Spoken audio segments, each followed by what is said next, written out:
Hello and good afternoon. My name is Robbie Hughes, and on behalf of my fellow team members Ebony Rose and Kenny Hiller, we are happy to be here today to present this business proposal for Nike.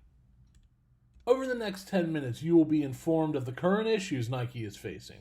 You will hear how these issues are affecting Nike and how they will be addressed. And you will be reintroduced to a product that will be the catalyst to Nike reaching their goals moving forward. The challenges Nike faces at this time is the challenge of losing revenue. Supply chains are delaying revenue, retail store closures are decreasing revenue, Nike has been forced to focus digitally, and the cost of materials rising is impeding our revenue and our profits. Like all other companies, Nike has definitely been affected by COVID-19.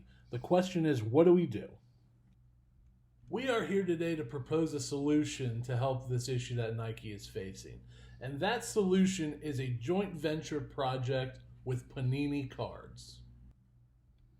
These numbers show the popularity of sports cards increasing. This number represents the increase of sports cards purchased over the last year. You can see these numbers are going through the roof, and people are starting to turn to sports cards rather than stocks as investments. Allow me to introduce you to Nike Sports Cards. This brand was popular back in the 90s, and those same kids who bought these then have disposable income and are looking to reinvest now in their favorite players. The best way to do so is by partnering with a company like Panini. Panini Cards is one of the premier card brands in the world. They currently have deals in place with the NFL, NBA, FIFA, Walt Disney, and Epic Games.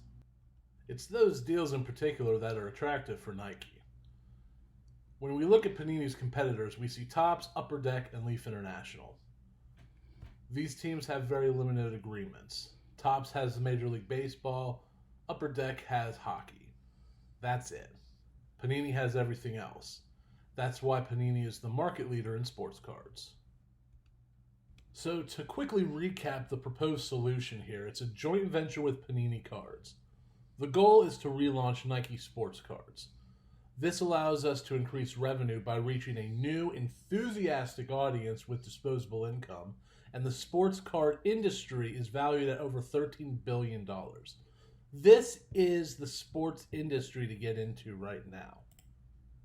Sports cards continue to rise in value, and they're now being looked at as investments that are more profitable than stocks down the road. This is the time to strike while the iron is hot, and it's a great opportunity to help Nike regain some of that lost revenue. We are proposing that there be 3 separate brands of Nike cards: Raw, Premier, and Alpha. Raw is going to be your entry-level pack for kids, for newcomers, those who just want to get their favorite players, those who just want to collect. These are going to be cards in high population and high circulation. Next is Premier. Premier is going to have some additional cards in there, some game-worn material cards, relics, maybe a couple autographs, but this is going to be that next step up. Alpha is going to be our pinnacle card. These are going to be very valuable cards. These are going to be cards that incorporate autographs, a lot of game-worn material, special game-worn material, championship-winning jerseys. There's also going to be precious stones, diamonds, rubies, sapphires. These are going to be the cards that are going to be highly desired and highly collectible. Speaking of that target audience, let's take a look at them. Our target audience is males, ages 13 to 45 years old. The demographic is sports fans and sneaker and memorabilia collectors. And the difference between our traditional Nike fans is that these products that these individuals purchase is for resale value. They're not buying clothing or shoes to wear for athletic purposes. This is an investment to them. So they go after high quality items. And now we're going to take a look at some of the company's strengths that would be attractive to a partner like Panini. The first one being brand recognition. Nike has one of the most iconic logos in the world. The Nike swoosh is one of the most identifiable images in any marketplace. Next is the customer base loyalty. Nike customers are known to continuously buy new product when it is released. They are also known to promote new product by sharing posts on social media. Additionally, they continue to support Nike athletes at numerous events. Another strength is the marketing capabilities of Nike. Nike continues to be one of the trendsetters in marketing. Whether it be awesome commercials, awesome advertisements, or social media posts, Nike continues to be a trendsetter for marketing retail products around the world. Possibly the most important strength for Nike is our relationship with our athletes. Not every company has the ability to get to Michael Jordan, but we here at Nike do. From a legal standpoint, the only real thing is going to be the contract agreement between Panini and Nike. Both Nike and Panini are well-established companies. Legal expenses would be minimal since both companies have legal departments on staff as well. Looking at our sales projections, you'll see that we're anticipating a lot of success with this product. In total, with the 3 cards, we anticipate being over $200 million after year 1.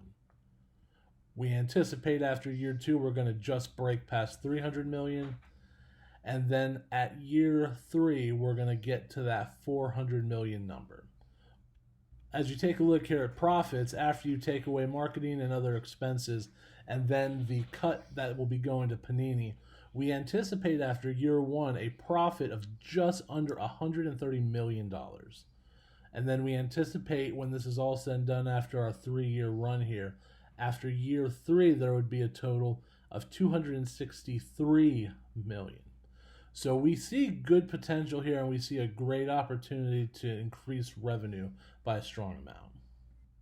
On our timeline, we want to make sure the agreement is finalized with Panini by November 1st.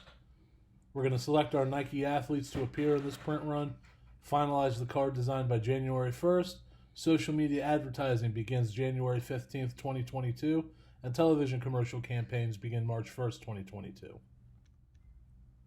Now the timeline is pretty simple once we get to the end of year 1.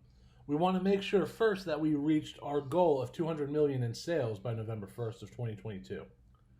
Next, we want to select the new athletes who will appear in the year 2 print run and finalize the new card design by January 1st, 2023. For year 2 and 3, our main goal is to reach $400 million in revenue. This will also be a good time to reevaluate the brand and see if any adjustments are needed moving forward. Those key performance indicators we're going to be looking at is the average revenue per unit, our sales target, were we on track to reach that $200 million for our first year? Next, we're going to look at sales volume by location, monthly sales growth, average profit margin, and product performance. Looking forward, we're going to be looking for new brands of Nike sports cards, new limited edition cards, things of that to make the brand exciting. But expanding the collegiate athletes and programs is going to be very popular and something we're going to look forward to doing in the future.